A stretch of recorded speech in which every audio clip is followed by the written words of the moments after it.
RCB बनाम RR में form बनाम फंक winner take all rumble.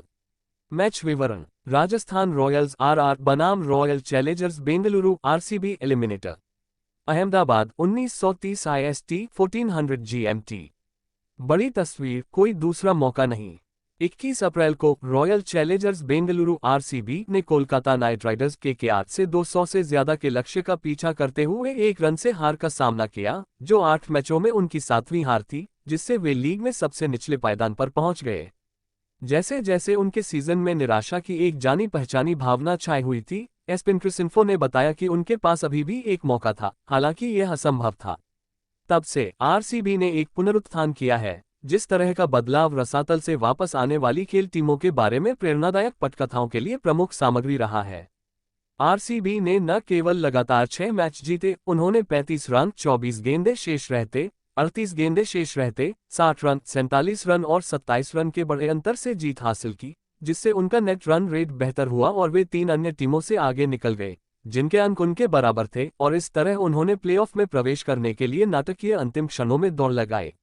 RCB द्वारा अपना पुनरुद्धार शुरू करने के कुछ दिनों बाद राजस्थान रॉयल्स आरआर ने 9 मैचों में अपनी 8वीं जीत दर्ज की। वे कई हफ्तों तक नंबर 1 पर रहे और वहां तक पहुंचने के लिए पसंदीदा थे। आगे क्या होने वाला है, इसका कोई संकेत नहीं था। पतन की शुरुआत चालाकी से हुई। 200 से अधिक के लक्ष्य का पीछा करते हुए 1 रन की हार, 200 से अधिक के लक्ष्य का पीछा करते हुए 20 रन की हार, दोनों ही परिणामों को आसानी से T20 क्रिकेट की अनिश्चितताओं के लिए जिम्मेदार ठहराया गया। यहां तक कि जब चेन्नई में धीमी पिच पर उनके बल्लेबाजों को रोका गया, तब भी उनके कप्तान संजू सैमसन को नहीं लगा कि वे खराब क्रिकेट खेल रहे हैं। लेकिन जब गुवाहाटी में फिर से ऐसा हुआ, तो उनकी विफलताओं से इनकार नहीं किया जा सकता था। हालांकि लगातार 4 मैच हारने और अपना अंतिम लीग मैच धुल जाने के बावजूद, अगर सनराइजर्स हैदराबाद SRH अपना अंतिम मैच नहीं जीतता, तो आरआर अभी भी दूसरे स्थान पर रहता।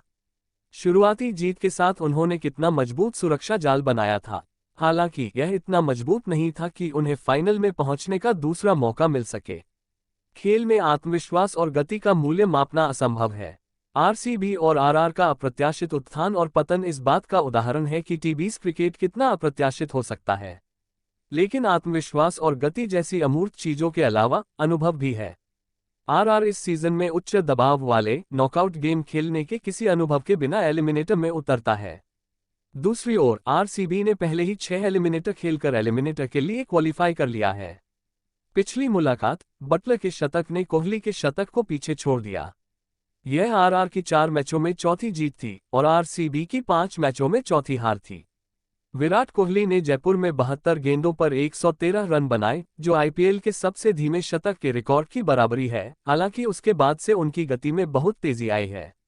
आरसीबी के बाकी बल्लेबाजों ने ज्यादा कुछ नहीं किया और तब से इसमें भी बदलाव आया है और वे 3 विकेट पर 183 रन बनाकर आउट हो गए। जोस बटलर ने शतक लगाकर आरआर की सफल पारी का नेतृत्व किया, लेकिन अब वे नहीं खेल पा रहे हैं, जबकि सैमसन ने 42 गेंदों पर 69 रन बनाए। उन्होंने अपनी पिछली 4 पारियों में सिर्फ एक बार 20 रन बनाए हैं। टीम की खबरें और इम्पैक्ट प्लेयर रणनीति।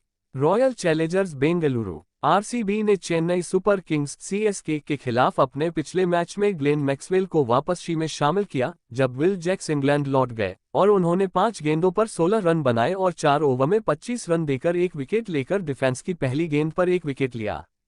उम्मीद है कि वे अपरिवर्तित रहेंगे। रजत पाटीदार और बाएं हाथ के स्पिनर स्वप्निल सिंह में से एक शी में शुरुआत करेगा और दूसरा इम्पैक्ट प्लेयर के रूप में आएगा। यह इस बात पर निर्भर करेगा कि वे पहले बल्लेबाजी करते हैं या गेंदबाजी करते हैं।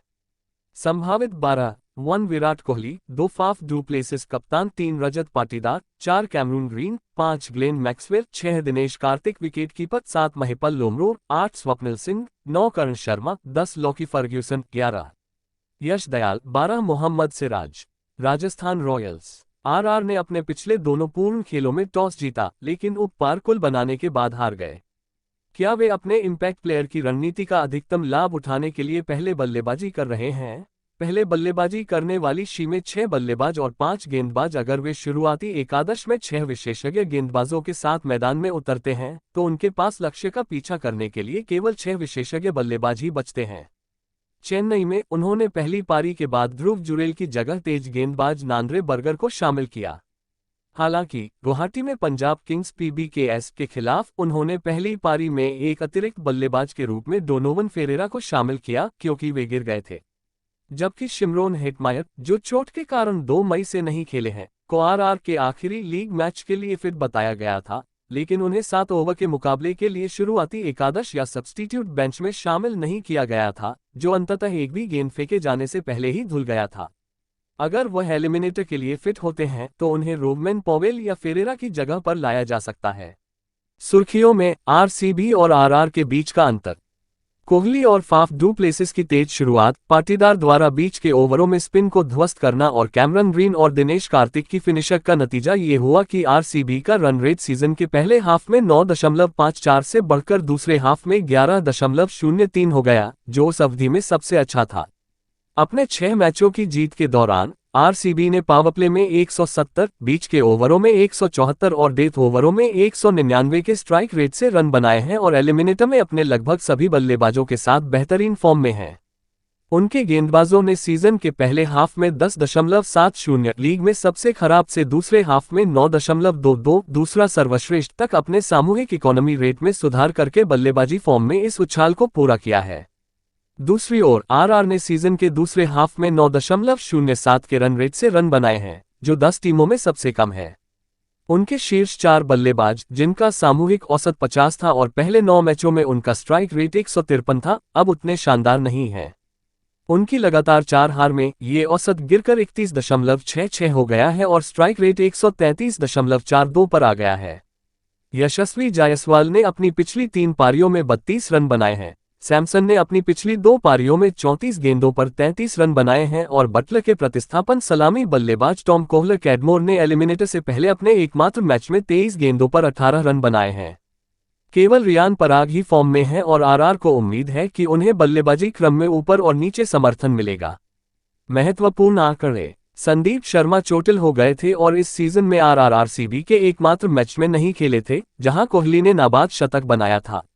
उन्होंने 15 T20 मैचों में कोहली को 7 बार आउट किया है और 67 गेंदों पर केवल 87 रन दिए हैं।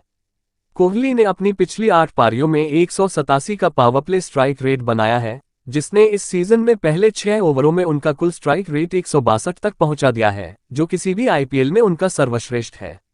यश दयाल बेंगलुरु में उस रोमांचक अंतिम ओवर में CSK को नकारने से बहुत पहले RCB के पुनरुद्धार में महत्वपूर्ण भूमिका निभा रहे थे। उन्होंने लगातार 6 जीत में केवल 7.78 की इकोनॉमी के साथ 8 विकेट लिए हैं, जो कि डेथ ओवरों में गेंदबाजी करने के मामले में सनसनीखेज है। दयाल का T20 में जायसवाल के खिलाफ अच्छा प्रदर्शन रहा है, 12 गेंदों पर 11 रन और 2 आउट। पिच और परिस्थितियां। एलिमिनेटर की पिच वह पिच है जिस पर गुजरात टाइटंस ने 10 मई को CSK के खिलाफ 3 विकेट पर 231 रन बनाए थे और 35 रन से जीत दर्ज की थी। बुधवार को अहमदाबाद में बारिश का कोई पूर्वानुमान नहीं है और यह बहुत ज्यादा गर्म रहने की संभावना है। दिन के समय तापमान 40-45 डिग्री सेल्सियस से शाम को घटकर 30-35 डिग्री सेल्सियस के बीच रह जाएगा। ओस होगी या नहीं, ये दिन और रात के तापमान के बीच के अंतर पर निर्भर करेगा। स्कोर की सीमा भी सतह के आधार पर काफी भिन्न होती है। अहमदाबाद में पहले 4 लीग मैचों में सिर्फ एक मैच में 175 से ज्यादा स्कोर बने, लेकिन पिछले 2 लीग मैचों में 200/3, 206/1, RCB 2-3/1 और 196/8 का स्कोर रहा। RR ने इस सीजन में अहमदाबाद में कोई मैच नहीं खेला है। RR की लगातार चौथी हार के बाद संजू सैमसन: जब हम अहमदाबाद के लिए उस फ्लाइट पर चढ़ेंगे तो हमारे पास एक काम होगा। हम कुछ ऐसा करने की कोशिश करेंगे जिसे लोग कई दशकों तक याद रखेंगे। यह एक ऐसा सफर होगा जहां लोग कहेंगे, वाह, RCB की टीम खास थी। RCB के प्लेऑफ के लिए क्वालिफाई करने के बाद दिनेश कार्तिक: